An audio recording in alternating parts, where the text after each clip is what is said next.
A very good morning to all. Today we will talk about federalism. Definition of federalism: it is a system of government in which power is divided between a central authority and various constituent units of the country.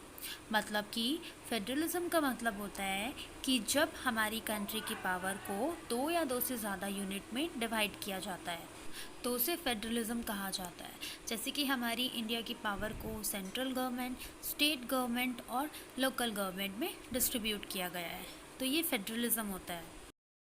Second type of government होता है unitary. नाम से ही पता चल रहा है, जिसमें एक लेवल होता है। इसमें सारी पावर जो होती है वो सेंट्रल गवर्नमेंट के पास होती है। सेंट्रल गवर्नमेंट ही रूल करता है, राइट। तो इसे हम यूनिटरी गवर्नमेंट कहते हैं। फॉर एग्जांपल यूनाइटेड किंगडम एक एग्जांपल है जिसमें यूनिटरी गवर्नमेंट चलाई जाती है।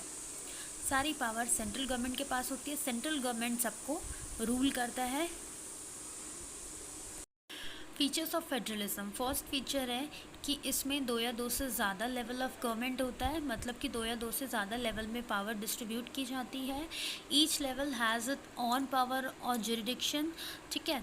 और थर्ड हमारा है कि कॉन्स्टिट्यूशन में बहुत ही क्लियर कट बोला गया है कि मतलब कॉन्स्टिट्यूशन में ये बताया गया है कि कौन सी लेवल की गवर्नमेंट को कौन से काम करने हैं। तो सबको अपने काम अच्छे से पता है और कोई भी किसी को प्रेशराइज या फिर अंडर प्रेशराइज नहीं कर सकता है।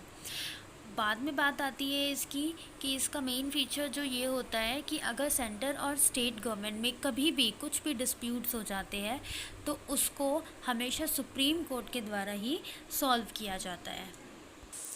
नेक्स्ट इज़ कि कोई भी सिंगल यूनिट किसी भी लॉज को चेंज नहीं कर सकती है।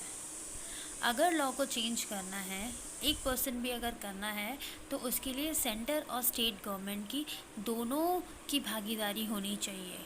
ये नहीं है कि सेंटर अपने आप कुछ भी किए जा रहा है और स्टेट का उसमें कोई कंट्रीब्यूशन नहीं है। तो दोनों गवर्नमेंट की कंट्रीब्यूशन होना चाहिए, तभी कुछ जाकर चेंज हो सकता है। Now next is difference between coming together and holding together country. Coming together का मतलब होता है इसमें बहुत सारी स्टेट मिलकर एक पावरफुल यूनिट बनाती है, ठीक है। इसमें क्या होता है, सारी स्टेट्स को इक्वल पावर मिलती है और सेंट्रल और स्टेट को भी इक्वल पावर मिलती है। दोनों में से कोई भी ज़्यादा पावरफुल नहीं होता, इक्वल पावर मिलती है। For example USA, Switzerland, Australia. Holding together federalism में क्या होता है ना कि इसमें लार्ज कंट्री जो होती है, एक बड़ी लार्ज कंट्री अपनी पावर को जो है वो अलग अलग यूनिट्स में डिवाइड करती है।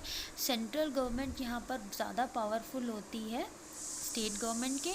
और इसमें एक मेन इम्पॉर्टेंट बात यह है कि सारी स्टेट को इक्वल पावर नहीं मिलती। फॉर एग्जांपल इंडिया में जम्मू कश्मीर, जिसका अपना एक कॉन्स्टिट्यूशन था। For example India, Spain and Belgium, ये एग्जांपल है होल्डिंग टुगेदर कंट्री के। नेक्स्ट है हमारा what has made India a federalism country.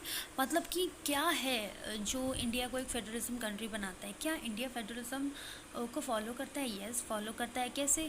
यहाँ पर पावर को 3 लेवल में डिस्ट्रीब्यूट किया गया है और सेंटर स्टेट कभी भी एक दूसरे में जब भी डिस्प्यूट्स हो जाता है तो उसे सुप्रीम कोर्ट के द्वारा सॉल्व किया जाता है।